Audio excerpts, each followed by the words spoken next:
Hi, all. Kinsey Schofield here, and I am with award-winning broadcaster Eamonn Holmes. Eamon, you've been my friend for years now. I love you. I just simply adore you.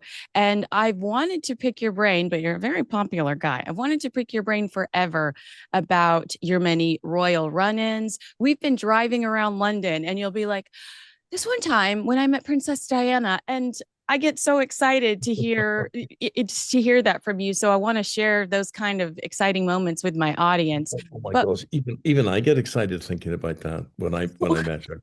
And she spoke to me for half an hour oh my and God, she was completely into me. And you and are a then hunk. no, we're going back 20 years now, but she disappeared. She then suddenly, sorry, I have to go. And her lady in waiting came up to me and she said, "Wow, she liked you." She And did. I said, "Oh gosh, did she?" I said, "How do you know that?" She said, "She never spends half an hour talking to anybody. She likes you." I said, "But she's just left me for David Hasselhoff, who's just come through the door." She saw David Hasselhoff and then boom, ran to him, just like a dart. Can Yeah. you blame her? I love Baywatch.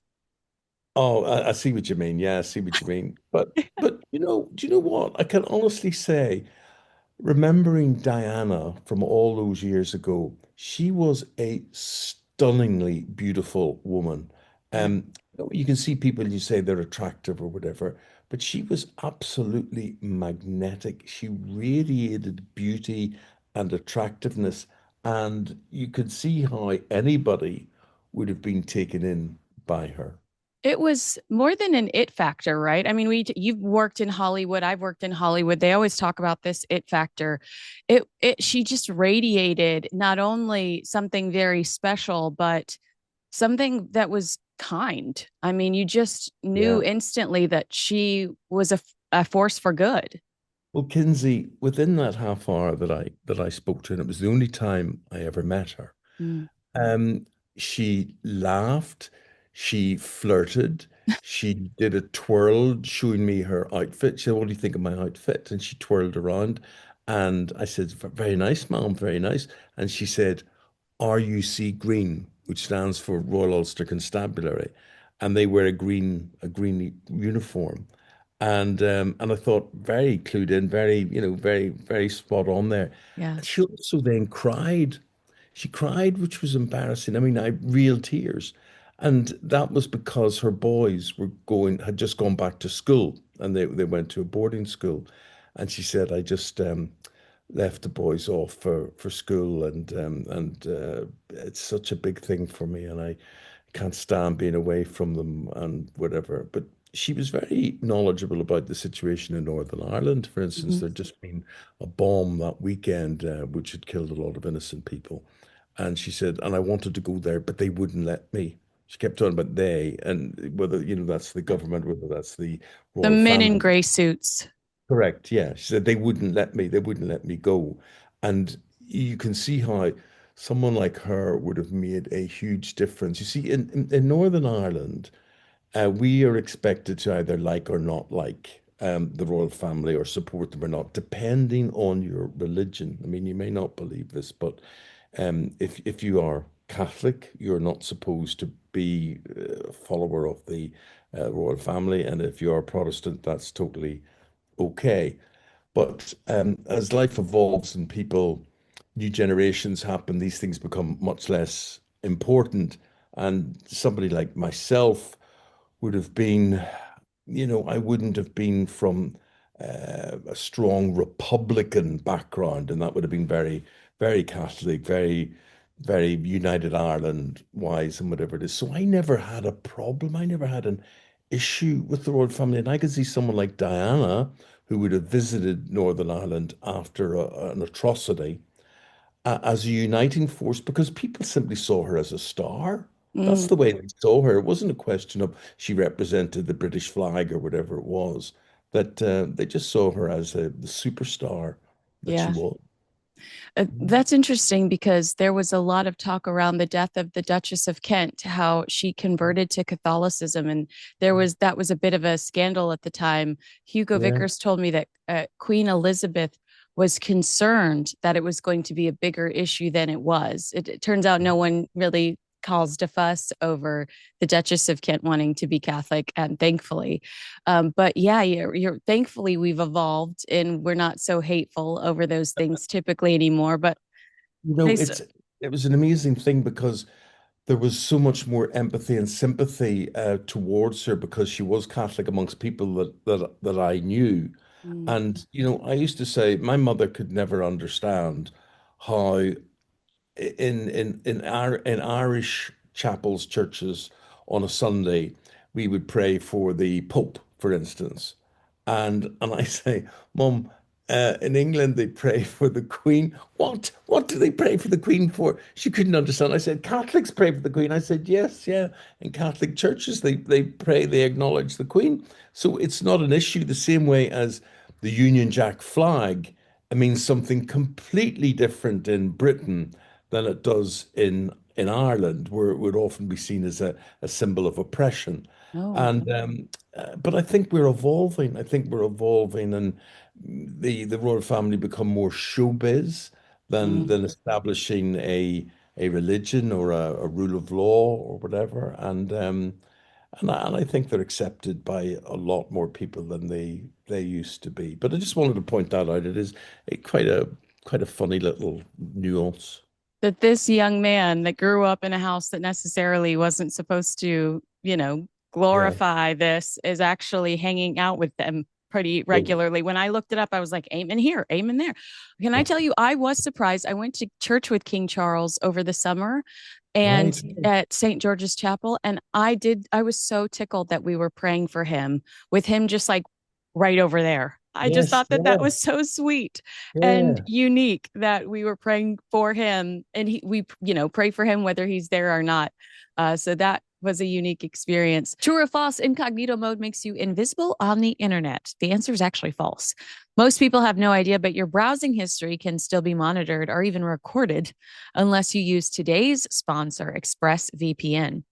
Now, ExpressVPN reroutes your internet traffic through a secure encrypted tunnel, protecting your data from hackers, advertisers, and even your internet service provider. Depending on where you live, ISPs can actually be required to log your activity or even worse, legally sell your browsing history. ExpressVPN makes sure that doesn't happen. It also lets you change your online location so you can access geo-locked content on streaming platforms like Netflix, Disney Plus, and BBC iPlayer. With servers in over 100 countries, you can unlock thousands of new shows and movies from around the globe. Setup is simple, just one click to connect, and it works across all your devices, phones, laptops, tablets, even smart TVs. Speeds are blazing fast, so you can stream in HD with zero buffering. I've used ExpressVPN while traveling, and it gave me real peace of mind. Protect your online privacy today by visiting expressvpn.com/Kinsey to get up to 4 extra months free. That's expressvpn.com/Kinsey. When it comes to Princess Diana's tears, obviously she just loved her little boys. We know Yeah. that she loved her Yeah. little boys. But did you get the sense, even with her spending a significant amount of time with you, and also sorry to ask you multiple questions within a question, but where were you in your career at this point? Did she recognize you? Was she like, oh, I love watching him? And Yeah. then B, did you get the sense that she was lonely or that her boys are gone, she's spending a significant amount of time with you, or did she just think you were adorable and wanted to spend some time with you? No, oh well, Well, I wow. think generally she was lonely, I would say. Generally you could tell that the boys were the single most important thing in her life. Um as regards what was the first part of that question? What What you were you asked? doing in your career at the time? What Did she was I doing? recognize you? Yeah. I was the king of breakfast television at that stage. Well, you still Um, are. Okay. You still well, are. but we were actually doing a debate that day about should Charles and Diana divorce, Oh, and yes, no, you vote, you have your say type thing. yeah. And she came in. The first thing I said to her is, Mom, my name is Eamonn Holmes. I said, I know who you are. She said, I said, well, I do want you to know that vote had nothing to do with me today. Absolutely nothing to do with me. I said, oh, they always want to talk. They always want to speculate about things. but you could tell there was there was an element of truth to all of that. And at that stage, the public did think they should break up if they weren't happy. People, the way that you say the Queen was surprised that there wasn't so much uproar about the death this week of the Duchess of Kent. But I think that people now they just have lives to lead. They have their own lives to lead, and these things are less important. They're important constitutionally, but they're not important in certain people's lives, you know. Right. Then it's Yes. interesting talking to you because, not only are you a journalist and you go and you make all these things your business and you source things and whatever, but for you, you're a fan. So I look at it, and I think you're typical of somebody who can see them as showbiz, Right. you know? I Yeah, do. I do. I see them as I do see them as showbiz, but I also think historically and culturally, look at what's going on in your neck of the woods right now. I could not believe the show that they put on for President Trump. I don't know. I think the last time I saw that much pomp was the Queen's funeral. I mean, yeah. they're so important to the relations between our country. I mean, even our countries, even over the next 48 hours. I mean, they're doing all of this to impress Trump because they want Trump to say, yeah, I'll lower the tariffs on steel or, Yeah, yeah. I'm you going to know, help the country. You can see that is, in a way, it's a little bit shoddy that royalty has to be sold in that way. But it yeah. works for Trump. It works big time for Trump, and it means, as you say, tariffs could well be reduced. Business happens within the country that wouldn't necessarily happen, and I think, you got to remember that Donald Trump officially is not here to see Prime Minister Starmer or any politician. He's here to see King Charles. Mhm. That's he's there for. And while he's here, he'll have a little conversation with the Prime Minister and whatever as well, which will be worth billions of pounds. Yeah. So And the prime minister is grateful for the distraction. The prime minister is grateful to have all cameras on him and Trump. I'm told that he's very nervous about tomorrow's press conference because yeah. Donald Trump is just so unpredictable and it could become a free for all between questions about Epstein and between just in anyone's capability of controlling Donald Trump when it comes to a press conference. If Donald Trump was a British politician, he just wouldn't be there. He wouldn't be in the position. He would have gone a long time ago through things he said and done, and whatever. The etiquette just wouldn't have stood up for him. Mm. But it's interesting now. He is very popular in the United Kingdom at this particular time, particularly with the migrant situation and how he seemed to have dealt with it or dealing with it in the USA compared to what we're not doing. And people just, people feel threatened and they want their country protected the way Trump would preach about the United States and protecting the United States and making the United States first and whatever. So what Donald Trump represents at the minute is very popular and he speaks for a lot of people. It's amazing to see the difference between his last state visit because he'll tell us a million times this trip. This is my second state visit. This never happens. This is very important that I've been invited for a second state visit. But it's amazing to see the difference in the reaction from the public. Remember the giant balloon baby Yes, I mean, with they're the big really, nappy. Yeah, yeah. yeah. It's just incredible. It's day and night. The fact that you're not seeing as many people take to the streets. And I know we had the Well, projection. I just said you just wondered what I was talking about, and I said nappy, and I realized you say diaper. That's what it was. Oh, that's The true. baby had a massive diaper on it. Yes, That yes, yeah, exactly. Can we talk about some of your royal encounters? Because yeah. there are almost too many. I bet you that you've even forgotten some of these. So you saw Princess Anne at an airport, and it was a stormy night, and you were talking about the way that the Yeah. royals travel and how just Princess Anne is so, you know, But she quietly relaxed. goes about it and it's relaxed and there's not a big deal made of it because she's not showy, but she has to get round the country doing the things that she does. And I was in Glasgow working that evening, and I had to get back to do the breakfast show the next morning. And it was 10:30 at night, and I transferred, I think, to Edinburgh. And there was just two planes on the runway, and there was a huge storm, heavy, heavy rain, and whatever it is.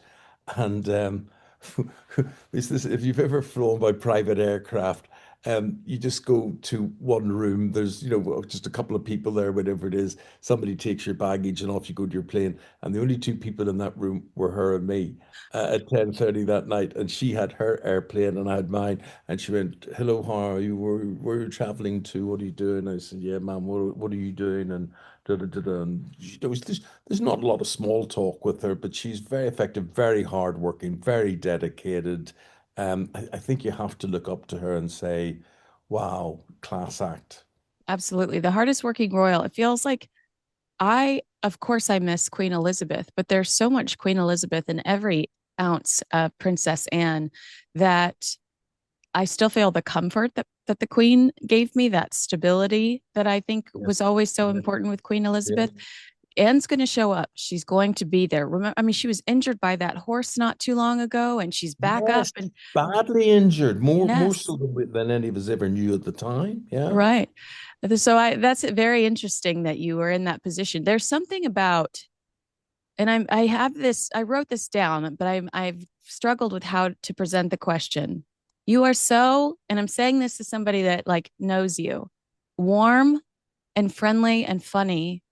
Is it difficult to have in your head that, oh my gosh, there are rules. There's royal protocol I have to follow. Oh, When you yourself are so oh, outgoing and warm, look, you're absolutely right. Before you meet the royals, you're told, don't touch them, don't do this, don't do that, don't be over familiar, don't be whatever.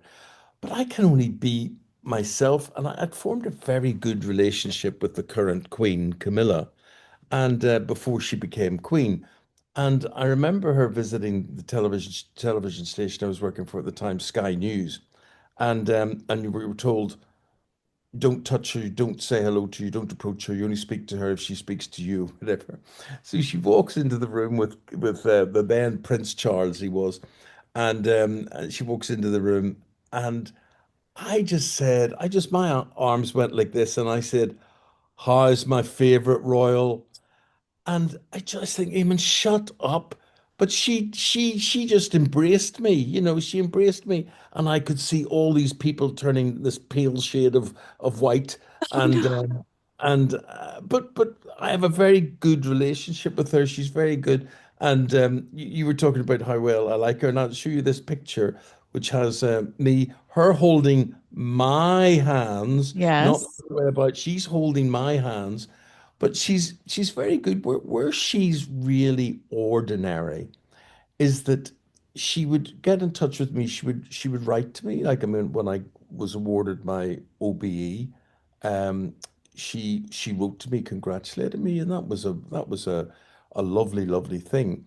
But she also writes, she drops notes and says, Eamon, I want to find out about credit unions. Now, credit unions are sort of people's bank. And she said, and I read you bought your first car, which was £550, via the credit union when you were young. And the credit union offers cheap money, basically. At it's a sort of co-op, and there's nobody gets a profit. All profit goes back into the organization, the bank, and it makes money cheaper for the people to borrow. And she sat with me and talking about credit unions and taking notes and saying, I want this to grow in the rest of the UK. I want this to be more popular, particularly in England, to help people during the current crisis, cash crisis. And there are lots of things. She cares a lot. I think she tries to have a role. She tries to do something that will make a difference. And I think she's good from that point of view, that she's prepared to talk to people and find out, what it's really like out there. And she's a dog lover, like us. I mean, I bet you she sleeps with her dogs. I do. Yeah. Well, I can remember before I got a dog, I thought, oh, the idea of people taking dogs on holiday and people watching television with their dogs and sleeping with their dogs. I wouldn't have it any other way now. I You know. just bewitched, just We bewitched. love them. We love them. And Well, they love us in a way that we will never be loved by human I beings. know. That's So an rude. amazing. Yeah, so rude, so rude. No, Yeah. you had a fun interaction with Prince William, or I'm sorry, Prince Philip. I don't know why I always get them confused, except they're both tall, dark, and handsome. So maybe it's a compliment that I always say Prince Philip or Prince William when I mean Prince Philip. But you once talked about Prince Philip opening up to you about climate change, and he was Yeah, amused yeah. that there were more grouse on the Sandringham grounds. Yes, I mean I was in a with a group of journalists and we were talking about climate change, whatever it is, and he came over, what are you talking about? And we said climate change, sir, and he went, bloody great thing it is. And you suddenly go quiet and you think, what's what he just said? He said, yeah, great for the grouse. Much more grouse in Sandringham this year than ever before. Bring it on, I say. And the thing is, he always spoke very directly and physically. You talk about Prince William. Physically, they're very like they're tall and lean. Very well dressed like that. They physically look quite alike, but in personality, his son Andrew is much more like him than anyone else. The thing is, Philip had a certain sense of humor, which Andrew sometimes leaves behind. I think he quite often leaves behind, and that's why Andrew, especially in the crisis that he's in, has very few friends or supporters. I think I remember the first time I met Andrew, and I just I'd been comparing a golf tournament at the Glen Eagles Hotel, and he was teeing off in a four ball, and you say basically, and on the tee now, Majesty. What was it? What was his title? What was he? The Prince Yeah, of HRH Duke of York. Is that what? Duke of York. Yeah, yeah. Is yes, HRH Duke of York, ready to tee off, and he tees off, and I'm comparing this. And the problem is that my microphone begins to break up. So it's and on the and that's basically what you get, right? So he was coming out of his room that evening for dinner, and he had black tie. He had, we had the dinner suits on, things. I came out of my room, and I was walking up the corridor, and he was quite a long way away from me, but he points down the corridor and he goes, you, sound." And I look over my shoulder and I think he thinks I'm a sound engineer. And Oh, I went, no, not me. No, no, sir. No, not me. No, no, no. You, sound, sound. And I went, no, no. I compared the event today. I wasn't sound. I wasn't an engineer. My microphone broke up. That wasn't me fixing it. And I'm trying to explain this stuff. And he goes to me, "What are you talking about, man? Are you sound?"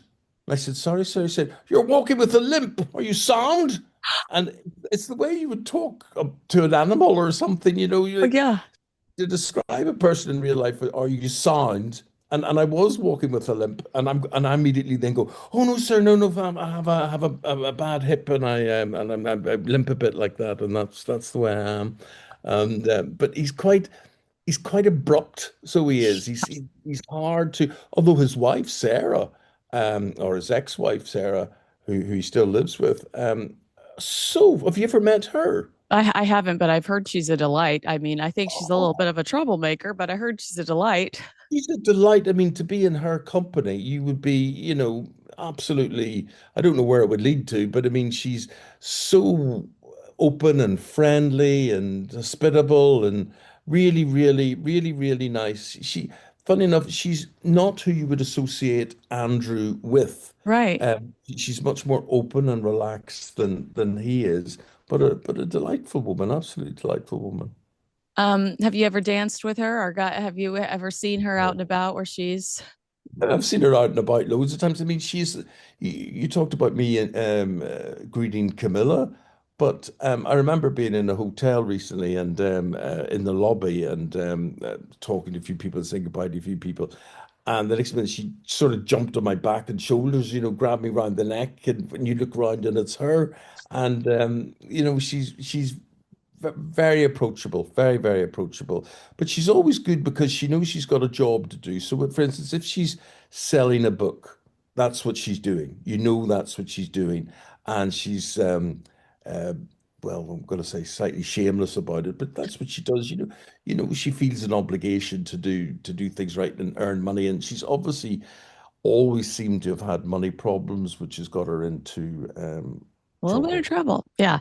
Well, over the years. I always say because here in the States, Harry and Meghan do almost a relentless job of trying to paint Meghan as Diana 2.0. And I say embrace the Fergie of it all. I mean, like you said, while it's kind of shameless, that we do recognize Fergie's work ethic. We Yes. recognize that you know, she goes above and beyond creatively to come up with some of these solutions to her money problems. Children's books, yeah, she produced the movie Victoria starring Emily Blunt, which is a gorgeous film. She helped produce that, and I think she consulted on it. So just embrace the Fergie of it all, Meghan. You are a QVC, you're a glorified QVC host. So I wish that they would just acknowledge that they're following that path. We would have never seen Diana in a kitchen Oh, no, taking no, one bag of pretzels and pouring it into another bag of pretzels and calling that showbiz. yeah. But you see, when you look at, you mentioned Diana, Diana knew what the role was. The role didn't work for her, and she had her own problems, mental health problems and things as well. But when you look at other members of the royal family, like Edward's wife, who I knew when she was a PR assistant, and Oh, I'd wow. worked with her, and Kate Middleton, um, they knew what the role was, and they have proven to be more royal than the royals themselves. They do it so well. No one ever looks at Sophie Wessex or Kate Middleton and look and say, well, they're learning the job, or No, you just see them as royal. They we do. they do it so well. They do. I mean, Catherine the Prince. Have you ever met Catherine? Isn't she just stunning? Isn't she just a doll? No, I haven't met her. I've been in the same room as her and William and indeed Harry, but no, I've never met her. But what is there not to like, you know? Oh, she's just precious. I adore her. I absolutely adore her. Well, someone you have encountered and had a laugh with was Queen Elizabeth.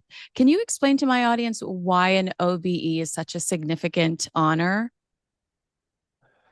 Well, it's in the pecking order, I suppose you have a knighthood, and then you have what's under the knighthood. Oh, there's something I forget, and then there's an OBE, MBE, BEM, and so it's well up the pecking order of honors. And for me, I've been 45 years a broadcaster, and to have received an OBE in respect of my contribution to broadcasting in the United Kingdom was a tremendous personal honor.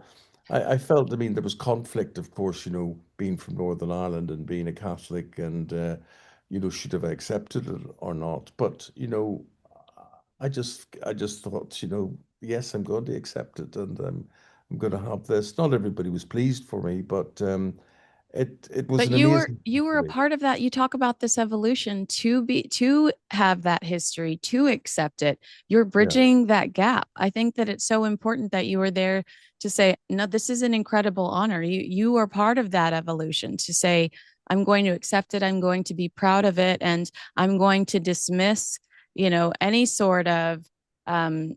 Yeah. discrimination. Yeah. But when you meet the Queen, and when you're given your honor, and different people are given different medals and honors that day, and you're told by a courtier beforehand, you will have a minute and a half, 90 seconds with the Queen. She will take you by the hand.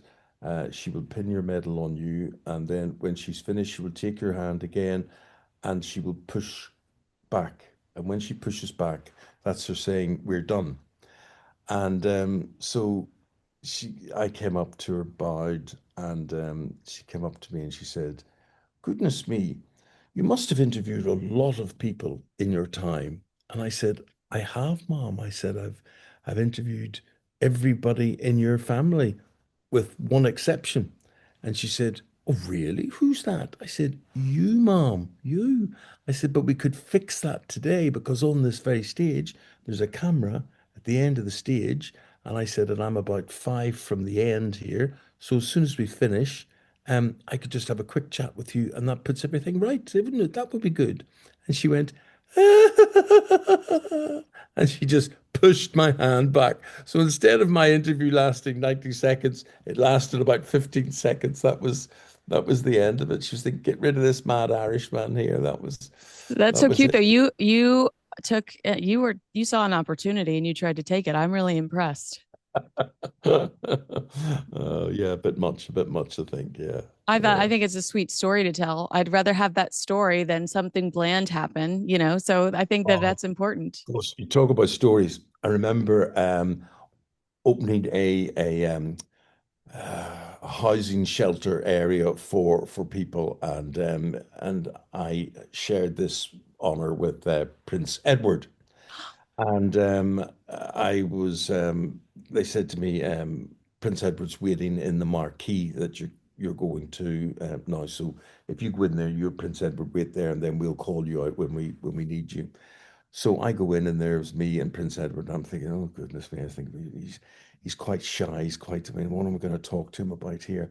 So I walk in and it's very, very hot, very hot. And I said to him, hello, sir, how are you? I'm fine, fine. I said, you must be very hot in here. It is rather hot. It is really rather hot. I said, sir, there was a bar. There was a bar there. And I said, could I pour you a drink? Could I get you a drink? He said, oh, are you having a drink? I said, yes. He said, what are you having? I said, I'm going to have a shandy with ice cubes in it. Would you like? I'd love that. That would be really lovely. So I poured these two shandies, draft beer and lemonade and whatever it is, and put the ice cubes in it and sat down with him. And I'm thinking, dear God, what am I going to talk to him about now? What is this going to be about?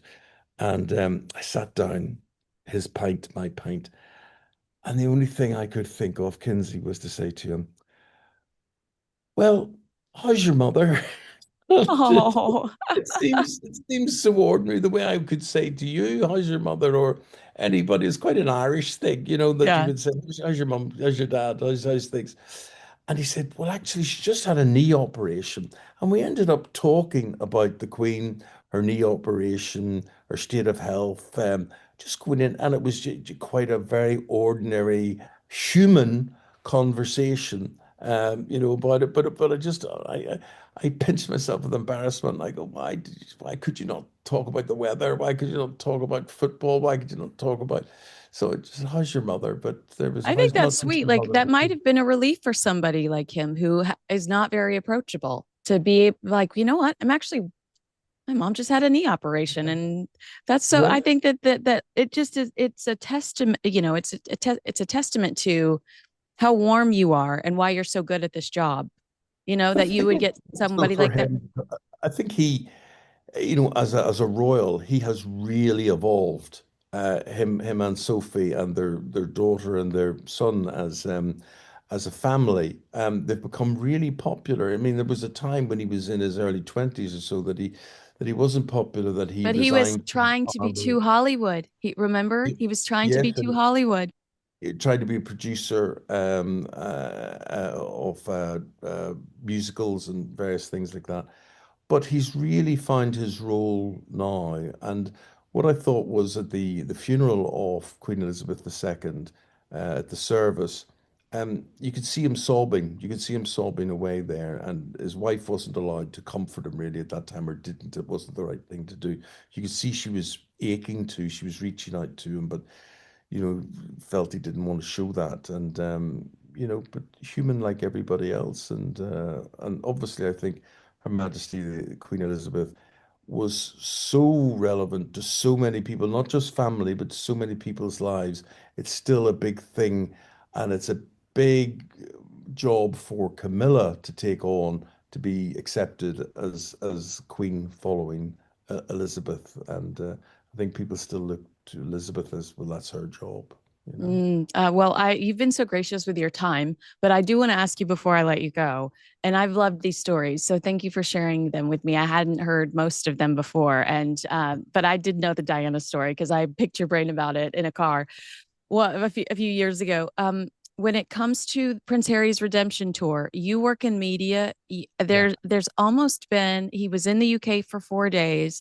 There was a positive boost for him by a lot of people. I wasn't one of them. I thought, okay, we know what he's trying to do, change everyone's opinions of him after terrorizing Queen Elizabeth for the last few years of her But I life. think Kinsey, people hope against hope. That's not what he's trying to do. I think there's a big factor of people in the country who are thinking, oh, he's coming back and he's coming back to us and he's coming back maybe without Meghan. I think he'd be very well accepted in the land. I think his difficulty is going to be he would be accepted, but would, and this is the question I don't know the answer to, but would he and Meghan be accepted? That's the question.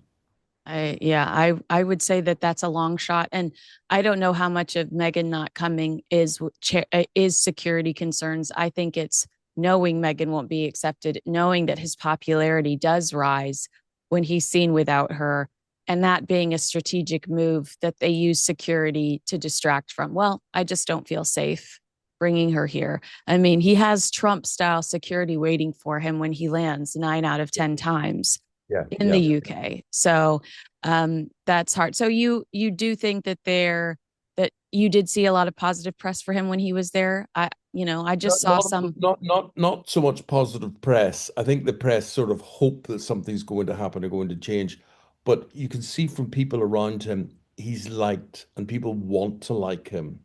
They don't need pushed to like him or persuaded to like him. I think he's got a good personality.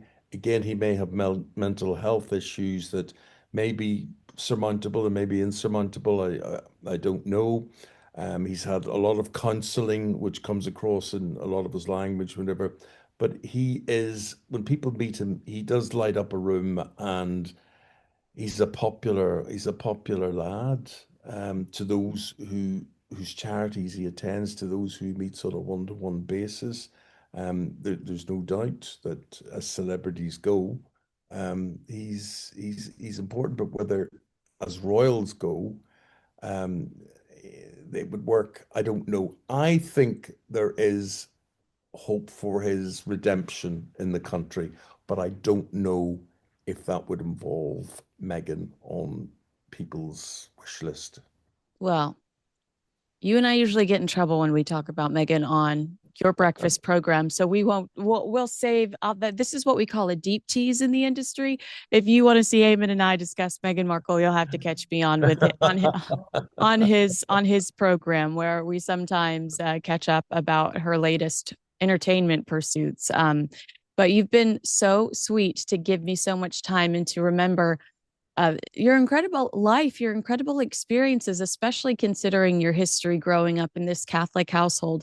I doubt your mom ever imagined that you would be hugging Queen Camilla and laughing with Queen Elizabeth, but I do. I'm not sure my mum would be that impressed, but it was it does mean my mum was of an era when, Ireland was united, and wished and went towards that. She isn't Republican, but she is what you would call nationalist. And you've got to understand when you're in Northern Ireland that murals appear on the side of walls and houses and things, and they're often of the royal family, and they can signify religion and territories and who is welcome in these territories and who isn't. And there is a whole different symbolism with what the royal family stand for. As I say, less so today, but it can be quite dangerous, really, Oh, wow. So yeah, yeah. Honestly, you'd have to. I know, I remember being with people, and they say, "Oh, look, bunting out, bunting. There's going to be a visit or something." But bunting flags, whatever.